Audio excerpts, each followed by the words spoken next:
మీరు ఆమిర్ ఖాన్ దంగల్ సినిమా చూసే ఉంటారు. అందులో తన ఇద్దరు కూతుళ్లను ఛాంపియన్లుగా మారుస్తాడు ఆమిర్. దానికోసం ఎంతో కష్టపడతాడు. విశాఖలో కూడా ఆమిర్ ఖాన్ లాంటి తండ్రి ఉన్నాడు. ఆయన కూడా తన ఇద్దరు కూతుళ్లను టెన్నిస్లో ఛాంపియన్లుగా మార్చేందుకు అహోరాత్రులు కష్టపడుతున్నాడు. మరి ఆ ఇద్దరు అమ్మాయిలు ఎవరు? ఆ తెలుగు దంగల్ కథ ఏంటి? ఒకసారి చూద్దాం. మీరు దంగల్ మూవీ చూసారా? చూడకపోయినా కనీసం ఆ మూవీ గురించి వినే ఉంటారు. ఆ సినిమాలో ఆమిర్ ఖాన్ తన పిల్లల్ని ప్రోత్సహించడానికి పడ్డ కష్టాలు అన్నీ ఇన్ని కావు. అది రియల్ స్టోరీ మాత్రమే. నేను మీకు ఇప్పుడు వైజాగ్లో రియల్ దంగల్ స్టోరీ చూపించబోతున్నాను.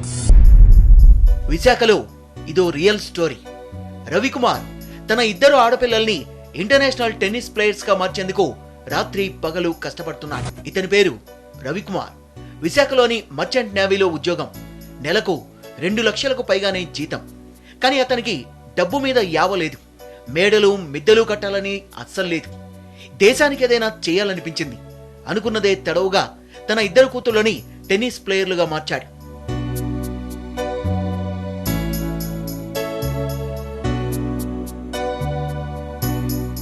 ఈ అమ్మాయి పేరు చందన.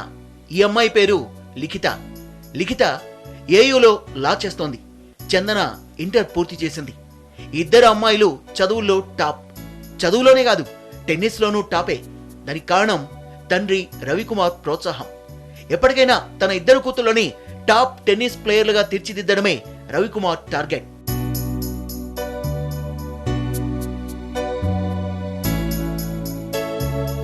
టాప్ టెన్నిస్ ప్లేయర్స్ గా ఎదగాలని కలలు కంటున్న లిఖిత చందనల దినచర్య టెన్నిస్ తోనే మొదలవుతుంది, టెన్నిస్ తోనే ఎండ్ అవుతుంది.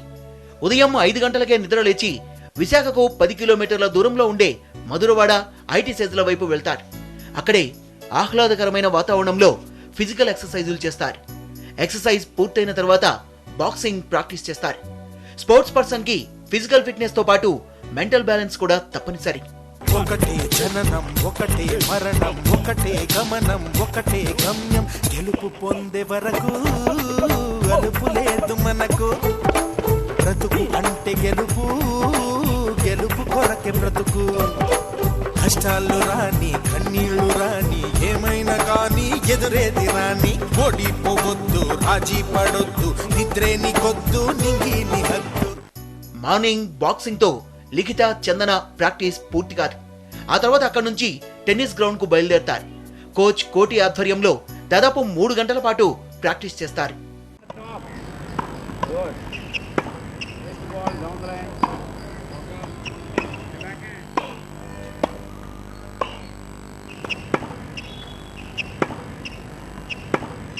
టెన్నిస్ ప్రాక్టీస్ అయిన తర్వాత ఇంటికెళ్లి పోషక విలువలతో కూడిన పండ్లు పలహారం తీసుకుంటారు.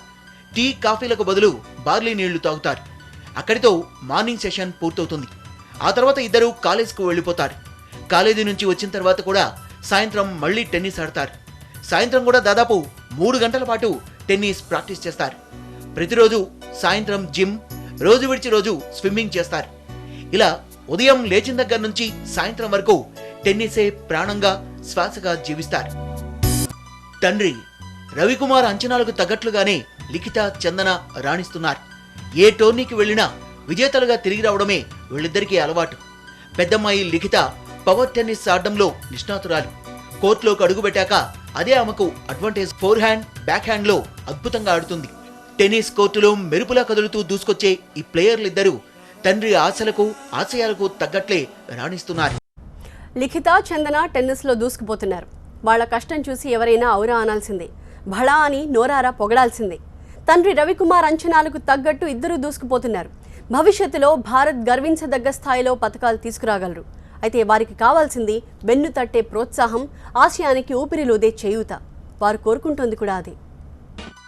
లిఖిత అండర్ 12లో జాతీయ స్థాయిలో 22వ ర్యాంక్ వరకు వెళ్ళింది. ప్రస్తుతం సీనియర్స్ లో 194వ ర్యాంక్ వచ్చింది. లిఖిత ఇప్పటికే అండర్ 11 కాలేజ్ గేమ్స్ లో ఉమ్మడి ఆంధ్రప్రదేశ్ టీమ్ కు కెప్టెన్ గా వ్యవహరించింది. అండర్ 18లో ఆల్ ఇండియా టైటిల్ విన్నర్ గా నిలిచింది. ఇక చందన ర్యాంకు జాతీయ స్థాయిలో ప్రస్తుతం 236. అండర్ 14 టాలెంట్ సిరీస్ డబుల్స్ కేటగిరీలో ఛాంపియన్ గా నిలిచింది.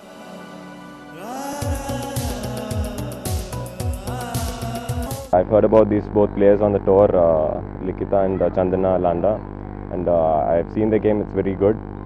But if they want to make a name for themselves in the national tour, they need to get some support from the government. Every టోర్నమెంట్కి 10,000 and 12,000 వరకు అవుతుంటుంది. దానివల్ల పర్ మంత్కి 60,000 70,000 వరకు అవుతుంది. కానీ వాళ్ళు బాగా ఆడతారు, టాలెంట్ కూడా ఉంది. కానీ ఆయన కొంచెం మిడిల్ క్లాస్, ఆయన కొంచెం స్పాన్సర్ కావాలండి. ఓవరాల్గా వీళ్ళు చాలా మంచి ప్లేయర్స్, నేషనల్ లెవెల్లో ఉన్నారు. ఇంకా పైకి రావాలంటే కొంచెం ఏదైనా గవర్నమెంట్ సపోర్ట్ ఉంటే మంచిదండి. ఇంతలా కష్టపడుతోన్న ఈ అక్కా చెల్లెళ్ళిద్దరూ ర్యాంకింగ్స్లో మాత్రం రాణించలేకపోతున్నారు. వాస్తవానికి మిగిలిన గేమ్స్తో పోలిస్తే టెన్నిస్లో ర్యాంకింగ్ ప్రక్రియ భిన్నంగా ఉంటుంది. కేవలం టోర్నమెంట్లు ఆడితేనే ర్యాంకింగ్లో పైకి ఎగబాగలం. పైగా టెన్నిస్లో పోటీ విపరీతంగా ఉంటుంది. షటిల్, బ్యాడ్మింటన్ ఆడే దేశాలు 25కు మించి ఉండవు. కానీ టెన్నిస్ ప్లేయర్లు మాత్రం ప్రపంచంలో ఏ మూల చూసినా కనిపిస్తారు. ఈ పరిస్థితులన్నింటినీ తట్టుకొని ముందుకు వెళ్లాలంటే కనీసం 30 టోర్నమెంట్లైనా ఆడాలి. దీనికి తోడు ఇంటర్నేషనల్ టెన్నిస్ ఫెడరేషన్ నిర్వహించే టోర్నమెంట్లకు ఎంట్రీ ఫీజే 4,500 వరకు ఉంటుంది. ఈ ఇద్దరు అక్కా చెల్లెలకు టెన్నిస్ రాకెట్లు, కిట్ బ్యాగులు, stringing and getting, balls, coaching ఖర్చులు మొత్తం కలుపుకొని 15 నుంచి 20 లక్షల వరకు అవుతుంది.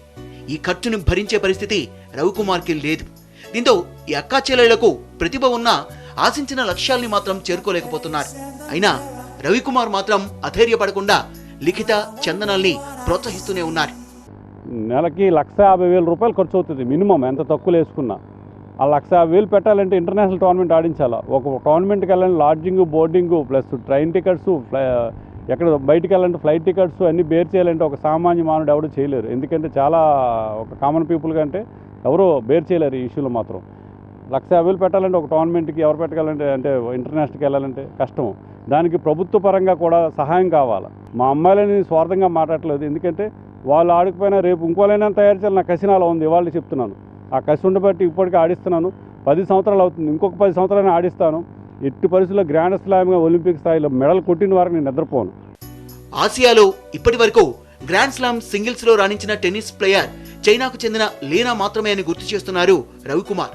ఆ స్థాయి ప్లేయర్ ని ఇండియాకు అందించాలన్న టార్గెట్ తోనే తాను కష్టపడుతున్నట్టు చెప్పాడు.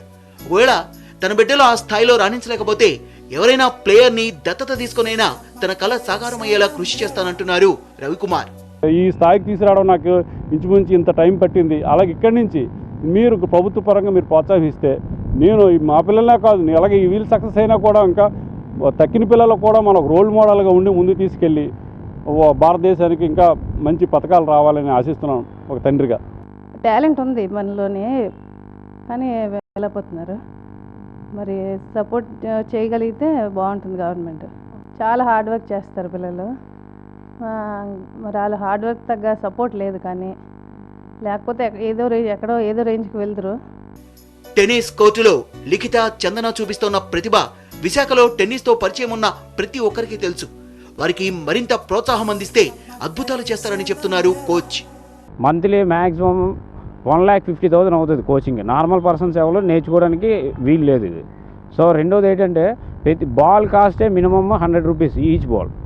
సో కోచ్ ప్రైజ్ ఇవన్నీ మొత్తం టోటల్ మంత్లీ మినిమం మామూలుగా కోచ్ ప్రైజే maximum 30,000 only fees actually. So అంత అమౌంట్ పెట్టుకొని మళ్ళీ టోర్నమెంట్కి వెళ్ళాలంటే నార్మల్ పర్సన్స్ ఎవరు వెళ్ళలేరు. సో దానికి కూడా ఆయన లండన్ రవికుమార్ గారు సపోర్ట్ చేసి ఇద్దరు పిల్లలకి చేస్తూనే ఉన్నారు. కానీ టోర్నమెంట్స్కి వెళ్ళడానికి సామగ్రత సరిపోక దాన్ని బట్టి ఆయన ఫైట్ చేస్తున్నారు. సో గవర్నమెంట్ని మేము ఆదుకోమని కూడా మేము కోరుకుంటున్నాం టెన్నిస్ కోచ్గా. తండ్రి ప్రోత్సాహం, కసి చూస్తే ఆయన కల సాకారం చేయాలన్న కోరిక తమలో బలంగా ఉందని చెప్తున్నారు ఇద్దరు అక్కా చెల్లెళ్ళు. ప్రభుత్వం నుంచి కానీ స్పాన్సర్స్ నుంచి కానీ సాయం అందితే తమ సత్తా ఏంటో నిరూపించుకుంటామంటున్నారు. మాకు గవర్నమెంట్ నుంచి ఇంకొద్దిగా సపోర్ట్ వస్తే దాంతో మేము ఎలాగోలాగా మా ర్యాంకింగ్ ఇంప్రూవ్ చేసుకొని ఒలింపిక్ కానీ grand slam medal, grand slam title కానీ పట్టుకొని వస్తాం ఇండియా కోసం.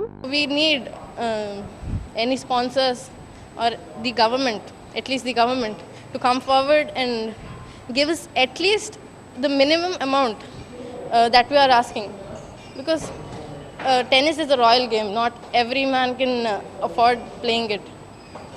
So we expect people to come forward and at least support a few individuals like us to come forward and win a medal for the country. ఆడపిల్లల్ని పురిట్లోనే చంపేసే వాళ్ళని చూస్తున్నాం. పెళ్లి చేసి వదిలించుకునే వాళ్ళ గురించి కూడా వింటున్నాం. తన ఇద్దరు ఆడపిల్లల కోసం ఉద్యోగాన్ని జీవితాన్ని పణంగా పెట్టిన రవికుమార్ ఇప్పుడు అందరికీ ఆదర్శంగా నిలుస్తున్నారు. లిఖిత, చందనకు ఇప్పుడు కావాల్సింది కాస్త ప్రోత్సాహం, వారి ఆశయ సాధనకు కాస్తంత చేయూత. వాళ్ళు కోరుకుంటున్నది కూడా అదే. చూసారుగా ఈ తండ్రి కూతుళ్ల దినచర్య. టెన్నిస్తోనే మొదలవుతుంది, టెన్నిస్తోనే ఎండ్ అవుతుంది. అయినా లిఖిత, చందన మాత్రం ర్యాంకింగుల్లో ముందుకు రాలేకపోతున్నారు. ఇద్దరిని ఆదుకునేందుకు ఓ స్పాన్సరర్ ముందుకు రావాలని మనము కోరుకుందాం. శీఘ్రమేవ మంచి ర్యాంకులు ప్రాప్తిరస్తు అని దీవిద్దాం. కెమెరామెన్ రసూల్తో దేవి, TV9 వైజాగ్.